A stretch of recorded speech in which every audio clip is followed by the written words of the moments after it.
great opportunity this week, play a really good football team. San Diego State, in my opinion, probably as the best team we've played or faced since probably Kansas. And so have a ton of respect for what Coach Lewis has done. You look at kind of the evolution of their football team, and you see, positive signs that they've grown a ton since year one. You can tell they're getting their type of kids in there. You can see that their kids are believing in their system. They do a great job in their quarters. Robbie does a tremendous job on the defensive side. I know Sean is going to challenge you both offensively. You can tell they've just continued to grow. They've grown in personnel, but they've also, you can tell the environment is that of learning. Those kids have gotten a ton better from year one to year two. But offensively, an RPO-based system, big offensive line that's going to stay connected. They don't really come off their combos, which forces the conflicted player to have to make some decisions, and they can hurt you equally effective with the run-pass game. They have an elite group of wide receivers. They have a tremendous receiver in number 2. They line them up all over the place, use them in the run game as well, kind of the jet, the quarterback run game, the power sweep, the Q counter, a lot of motion from FIB. And then their run game, they got 2 backs that I think complement each other really well. They complement that offensive line really well. And then defensively, huge quarters team. You can tell they understand it. They understand the issues within it, and they have answers. They have solutions to it. They play extremely hard. They got a really good group of kids up front in the defensive line that play unbelievably hard. They probably have a draft pick defensive end. That was, I think, the defensive player of the year preseason. They have a corner, number 1, who I think will line up everywhere, probably projected 3rd-round draft pick. So they got good players, and we got to execute at a higher level than we did the last time we lined up and played. You can't miss tackles. You can't turn the ball over. You can't have administrative penalties. And when you do that, you're beating yourself. And it doesn't matter what you run, what calls you have. When those things aren't working and you're struggling, I've been a play caller before when you struggled to tackle. There ain't a whole lot of calls on the sheet that just all of a sudden get you to tackle better or eliminate the turnovers. It all comes down to decision making, and all comes down to the preparation that we have during the course of the week. So had a solid practice this morning. Looking forward to get our guys back this afternoon, and then we'll move on from there. Talked about how much you wanted to not have the bye week after that game, and obviously the turn, burn, return kind of thing for you as a mentality. How quickly was that out of that game? Did you even watch the tape, or was it just all those mistakes you mentioned in terms of how the team performed, how quickly you wanted to? No, we made sure we watched the tape, probably watched it a couple different times, and made sure that we pointed out some things where we're better. I mean, when you have good football players that aren't playing well, you're going to struggle. And I could list a dozen different guys that just didn't play to their capabilities, and then all of a sudden, you feel like you're handcuffed, being an offensive coordinator or defensive coordinator, because where do you go to next? And so we have to go into every game with a chip on our shoulder. We play better when we kind of have that underdog mentality, and the fact that we got big-headed or we started to look beyond. Shame on me, and that won't happen again.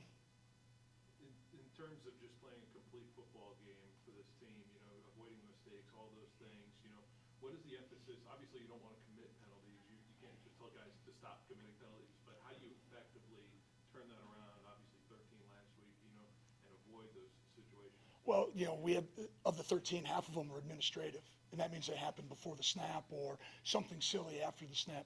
We can significantly impact those during how we practice, making sure that we, pay attention to those little things at practice, which we had done a great job of, and early in the season we had minimized those things. But all of a sudden they started to avalanche on us. And so got to get back to the basics. Again, when things don't go right, you can throw everything out the window and start over.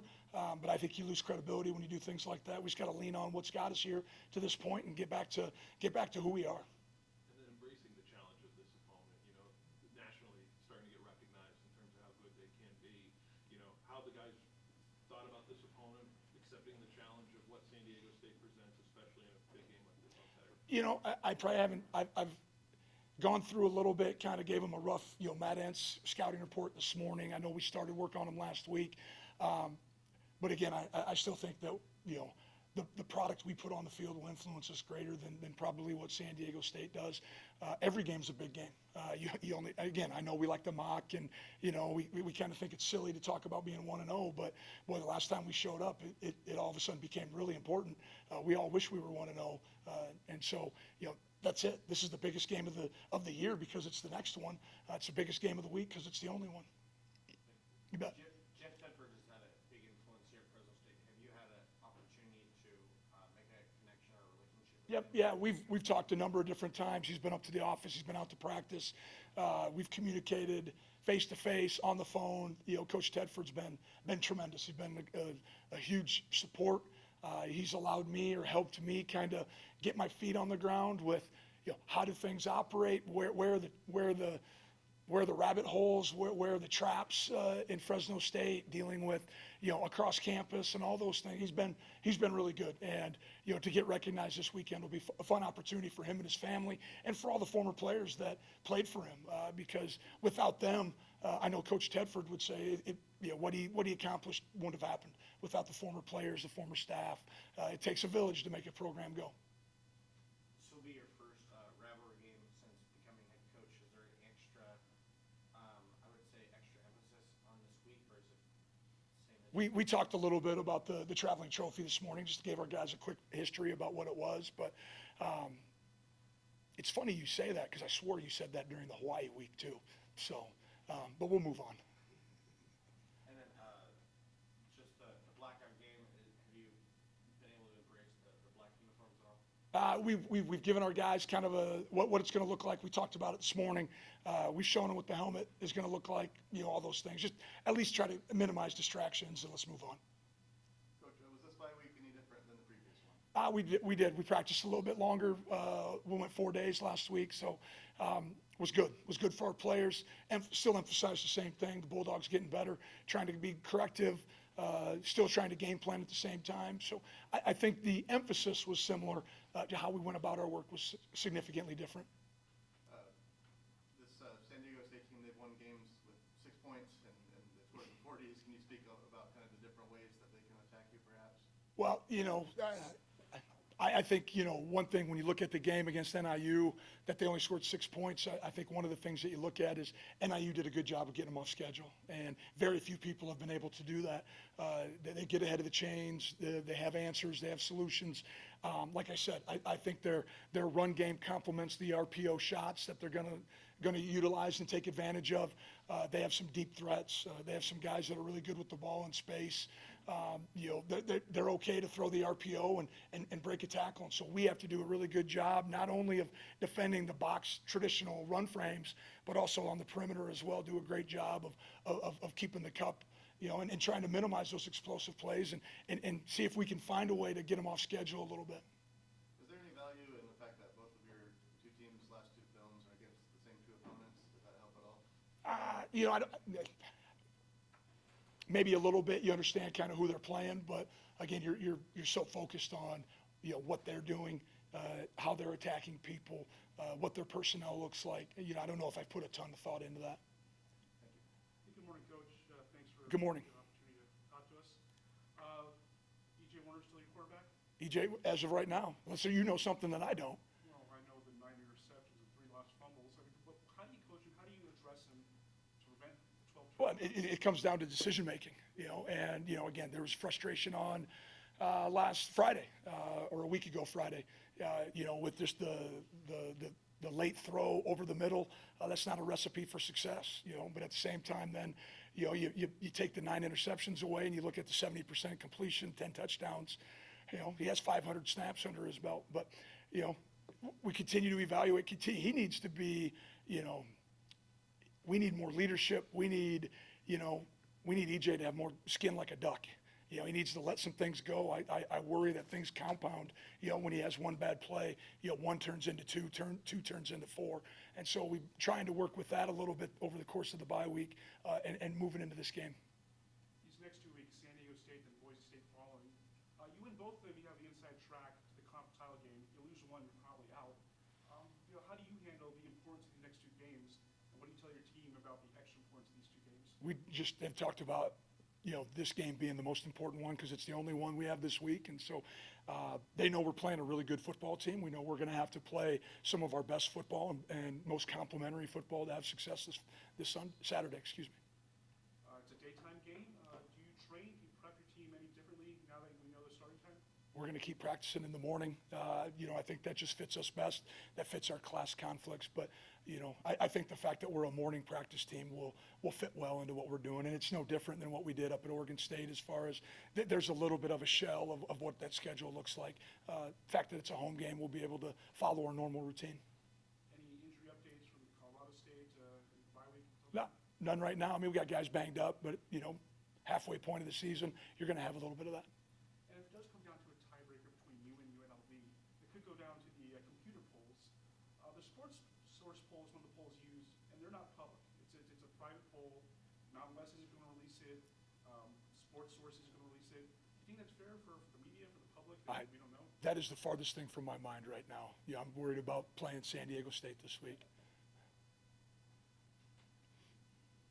Morning, Coach. Just want to ask Good morning. how you just kind of bounce back on that flight home and the reflection that you have. Well, I don't know if, you bounce back on the flight. The flight probably, gets you even more fired up because you got a 2-hour flight. You sit there and watch the film and try to evaluate, try to look at personnel, and self-reflect.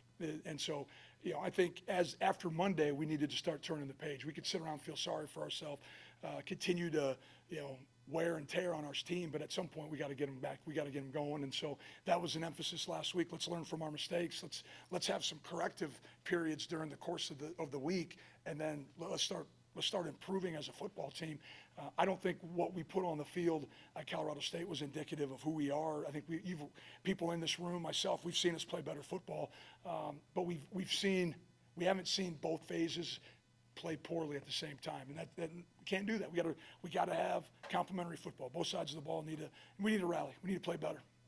When you get back to the facility on Monday, did you see any sense of urgency from the guys that came back and just really wanted to get back on the field? I think so. There's a level of frustration. We talked about it right after the game. We talked about it on Monday. You're going to wish you had that one back. You're going to wish that you could go back and redo it, but you don't get redos in this world. You got to live with it, and we got to grow. Either you're winning or you're learning, and hopefully we've learned a great lesson in that game. And then just speaking about the opponent, San Diego State, again, kind of just a different team, kind of a team that was underrated coming into the season. In the preseason polls was projected to finish bottom 5, and they're 5-1. Just kind of how much does that not give you confidence in what people think preseason and going into the season and how things kind of just play out? Right. Well, I think if you get caught up and lost in what the experts think or the media, you're spending your time doing the impossible. You'll never be right. So I think and I kind of mentioned it earlier. I think it shows that Coach Lewis and his staff have done a tremendous job of getting buy-in, getting their type of guys in the program. You see that they stayed the course with what they were going to be, who they wanted to be, and their kids are buying into the product. And so it's refreshing to see someone that walked into a program that was struggling, and just kept doing his thing. They keep doing their thing, and now they're reaping the benefits of that. And that's why you show up every day and practice. Coach, I'm just curious, things that you might know or even have heard about Coach Tedford and the way that he coached this program that you think maybe still linger in this program and will continue to linger throughout Bulldog history? Well, I know there's some things that we do from a tradition standpoint that probably were Coach Tedford, either he brought them back from his early careers playing for Coach Sweeney or instilled them in our program. And again, we've tried to be as respectful as possible. Again, I realize that the pride, the tradition for this program is bigger than one coach. It's bigger than one player. And I think Coach Tedford would tell you that as well. And then I've had an opportunity in the 9-10 months that I've been here to meet a ton of former players, and just the respect, the admiration that they have for him, for the product that he put on the field, the attention to details that he had, something that we're trying to emulate, trying to mimic.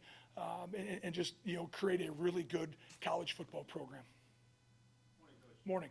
I remember talking to Sean Lewis at Media Days, and he didn't call you guys Fresno State. He said the team up north because he's really leaning into the rivalry part of it. I'm Sure. curious if leaning into the rivalry part of it at Fresno State would help, get more passion from the team, even more than what you guys already have at practice. I don't know. It's a good question. I haven't thought of it.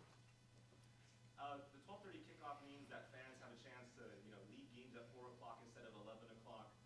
What do you think the impact of a fan base has filling the stadium in the fourth quarter? What could that mean for this game, especially with it being a close game? Well, again, anytime you have home field advantage and you feel it late in the game, I mean, there's a false start, there's a, situational awareness, having a packed house. I mean, I don't think it matters if it's a high school team or NFL team or a collegiate team. I mean, that's a positive sign. 18 to 22-year-olds, they get a lot of excitement, a lot of energy based on, the atmosphere. And again, I'm sure Coach Lewis is warning their players, or talking about, the environment that potentially exists, when they come to Children's Valley or Valley Children's Stadium. And did you notice the lack of an atmosphere in this last fourth quarter of your last home game? The fact that you guys needed a stop against Nevada, but there was a half full stadium in the fourth quarter? I didn't notice. I was pretty concerned with what was going on in the field.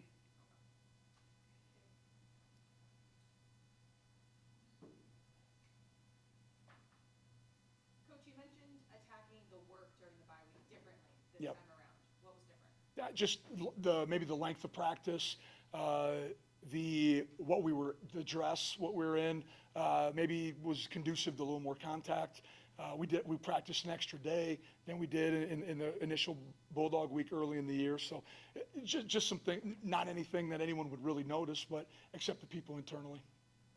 I want to ask about the defense. What was changed or added to practice this past week that kind of helped the Dogs stop the run a little bit? We've tackled every day. We've tackled every day. You go back and watch that film. I don't think it was a structural problem. It was a tackling problem. We went from having 5 missed tackles against Nevada to over 20 against Colorado State. Same kids, same point of emphasis all week long. We got to execute, period. I can't miss any more tackles. You've mentioned as the weeks have gone on, we're almost there and seeing the run game and all the phases really click together. Do you feel like we're close to that point? I think so. I think you go back to last week,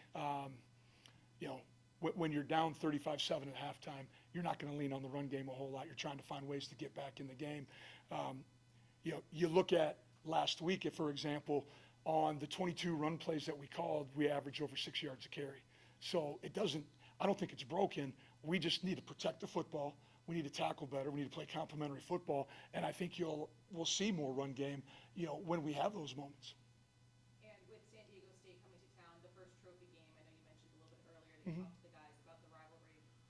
What does that mean to you, knowing that this is going to be an opportunity to get some hardware in the case?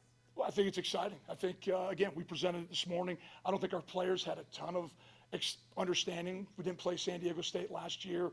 I don't think really I think they've only played for it like 13 times, so it's not probably they probably don't know as much about this. Because again, you didn't play for it in COVID, you didn't play last year. It's kind of been a hit and miss traveling trophy the last few years. So I think, just giving them the information, making sure they understood what's out there, what the opportunity is. But again, it's going to create some excitement. It's going to create a little bit of buzz around the game. But at the end of the day, we still got to continue to execute at a high level. We got to understand the game plan. We got to dive into it. We got to really, start to believe that it's doable and that we can show up and we got to play well. Awesome. Thanks, Coach. All right, thank you.